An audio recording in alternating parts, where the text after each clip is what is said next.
Boy Tapang ay inaresto ng mga pulis dahil sa pagtatangkang pagmumuli siya sa kanyang girlfriend na 21 anyos na half German. Ngayon si Boy Tapang ay nasa kulukuyang nasa kulungan at naghihintay upang makapiyansa makalabas muli. Pero di na nagharap sa media ang kanyang ex-girlfriend.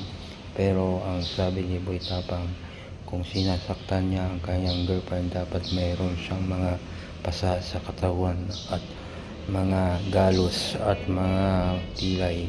Pero wala naman itong katotohanan. Pero di na rin nagsampa ng kaso ang kanyang girlfriend. Si Boy Tapang ay kilalang matapang at mukbangers ng Pilipinas. Siya ay sumikat sa pagiging mukbangers at siya isang content creator na at malaking pamamahay at mga ari-arian. Kaya update kayo sa aking upload.